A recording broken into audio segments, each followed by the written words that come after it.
Imagine, just for a second, a world where the logic that, powers literally every computer, every bit of modern math, Mm. just wasn't there. Mm. It sounds pretty wild, but that world might have been ours if it wasn't for this solitary figure working away back in 19th century Germany. Right. So welcome to this deep dive. Today, we're really getting into the life and, frankly, the monumental work of Gottlob Frege. Yeah, a name maybe not everyone knows, but whose ideas are just everywhere. Exactly. His thinking totally reshaped logic, and it still affects how we think about language, about thought itself. And we're basing this on an account that really details his whole intellectual journey, right? The struggles, the breakthroughs, the legacy. That's the plan.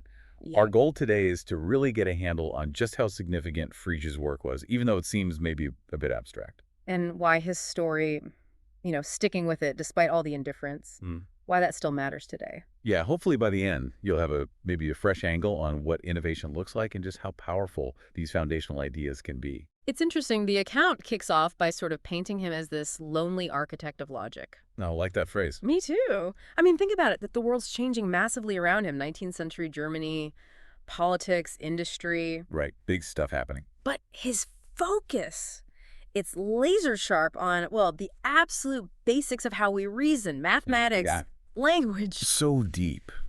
What makes someone dedicate their whole life to these, invisible structures? That's the fascinating question, isn't it? Okay, so let's unpack this idea you mentioned that logic actually needed a reboot. Right? The source makes a big point that Aristotelian logic, the system Yeah. everyone used for centuries, it was good, but it was becoming a problem for modern math. A bottleneck, yeah. Like trying to build skyscrapers with, hammers and chisels meant for small huts. What exactly was holding it back? What were the limits? Well, the big limitation with Aristotle's logic was its focus on categories and syllogisms. You know the structure.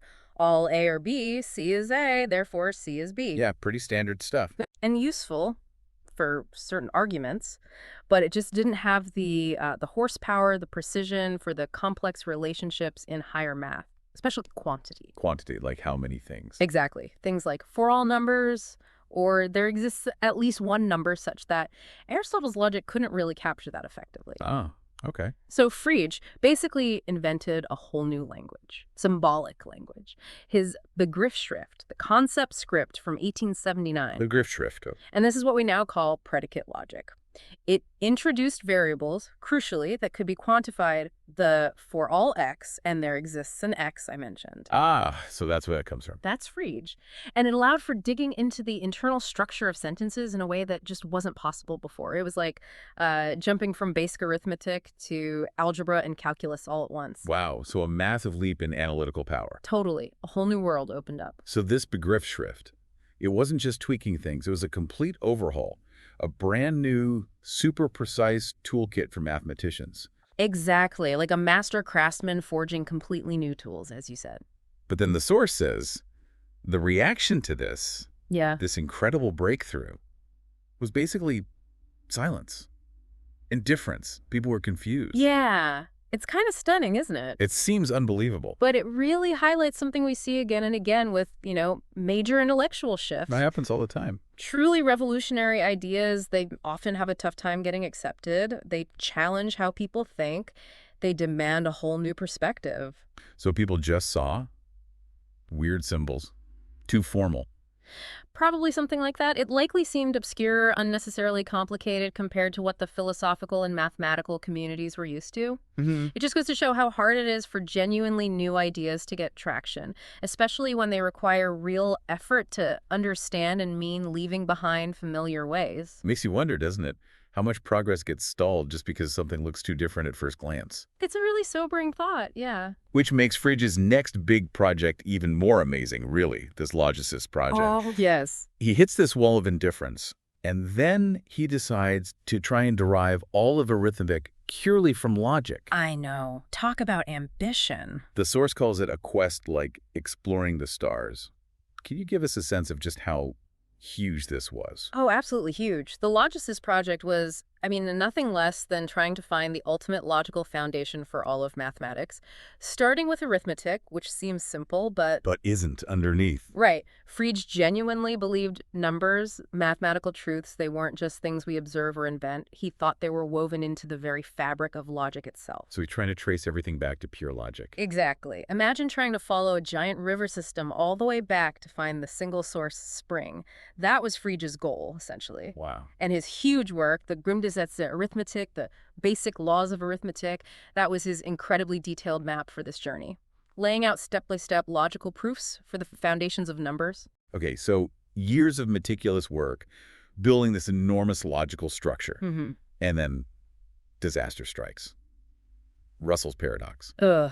Yes, the timing was just brutal. The source uses this image of building a magnificent cathedral, stone by stone, and then right at the end, it just collapses. It's such a powerful image, and it Yeah. really fits. So what exactly was this paradox? How did it just derail everything?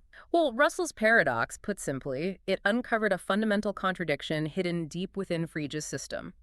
It had to do with the idea of sets, specifically sets that contain themselves as members. Okay, sets containing themselves. Yeah, it gets a bit mind-bending, Russell asked. Consider the set of all sets that do not contain themselves as members. Right, the set of all sets that don't contain themselves. Now, the killer question, is this set a member of itself? Let me think. If it is a member of itself. Then by its own definition, the set of things that aren't members of themselves, it shouldn't be. Okay, but if it isn't a member of itself. Then it fits the definition of the sets that should be in it, so it should be a member of itself.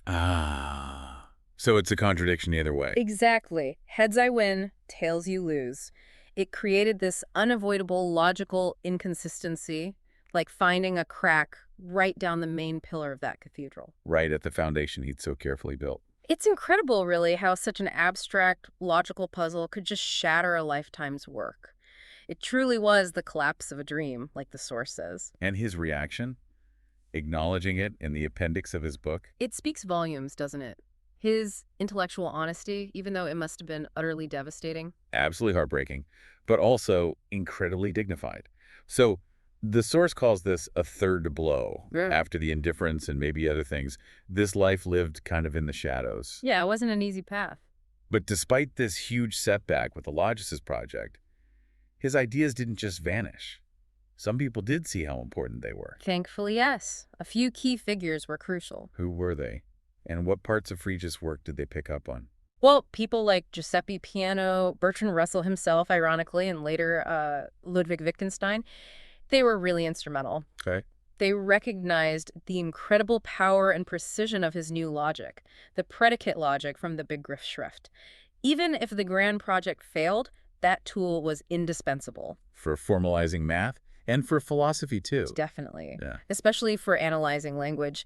And Frege also made this really vital distinction between the sense and the reference of a word or phrase. Sense and reference. Okay, what's the difference? Think about the morning star and the evening star. Right, Venus. Exactly. They refer to the same object, the planet Venus. That's the reference. But they have different meanings, different ways of presenting that object, one seen in the morning, one in the evening. That's the sense. I see. Subtle but important. Very important. It had a huge impact on analytic philosophy, so even though the big dream of deriving arithmetic from logic hit that paradox, The individual tools he built, the concepts. they were incredibly fertile. They laid the groundwork for so much that came later in logic, philosophy, even computer science, indirectly. So even in what looked like failure, his foundational work became this incredibly rich resource. Precisely. It reminds me of those metaphors. The source uses the lighthouse keeper, the gardener, the builder. Yeah, those are good ones. What do they tell us about Frege's contribution and maybe about foundational work in general? Well, they really capture how his impact was often unseen, at least initially, but ultimately vital.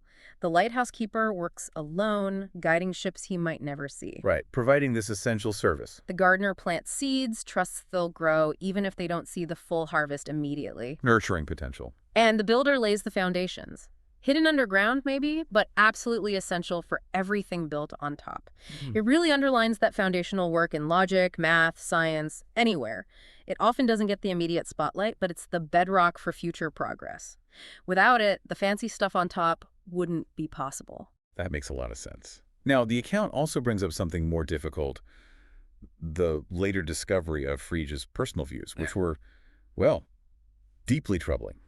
Anti-Semitic, apparently. Yes, that's a really important and uncomfortable part of the story. It's a stark reminder, isn't it, that brilliant minds can also hold awful views. Mm. How should we, listening to this, thinking about it, how do we reconcile that, the genius with the prejudice? It's incredibly difficult, and there's no easy answer. But it forces us to be critical, doesn't it? Yeah. We can absolutely recognize and, frankly, celebrate Frege's profound contributions to logic and philosophy. They stand on their own merit. But that doesn't mean we excuse or ignore his personal views. So acknowledge the achievement, but condemn the I prejudice. think that's the only responsible way. It's a crucial reminder that historical figures, even great thinkers, are products of their time, often with deep flaws. Our admiration for their work shouldn't blind us to that. It raises that bigger question, doesn't it? How do we deal with the legacies of complex figures generally? Yeah. People who did great things and terrible things or held terrible views. Exactly. It requires nuance, critical thinking, and resisting the urge to create simple heroes or villains. History is messy. It really is. So looking at Frege's life overall, it just seems like a story of incredible perseverance, right? Facing isolation, indifference, that massive setback with the paradox. Immense perseverance, yes. The source asks this really powerful question near the end. How many of us have dreams that the world does not yet understand? That hits home, doesn't it? It really does. It's quite thought-provoking. And I think Frege's journey really shows that the path of genuine innovation, it's rarely smooth. It's often lonely. Yeah. Failure seems almost part of the process sometimes. Indifference, failure, isolation, they're often part of the package if you're doing something truly new. But as the source suggests, it's often those quiet, persistent efforts, the ones nobody notices at first, that end up changing everything. The resilience needed to keep believing in your idea when no one else seems to get it. It's extraordinary, really. Unwavering conviction. So wrapping this up, what does all this mean for you listening right now?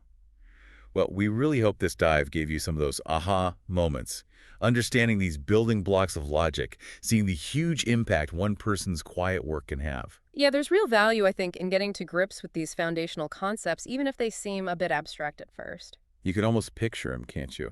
Frege at his desk, just wrestling with the essence of logic itself. Totally. And it makes you think.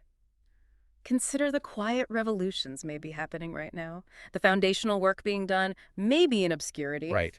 What small, unnoticed things today might hold the key to huge transformations tomorrow. Which leads us to a final thought for you to maybe chew on.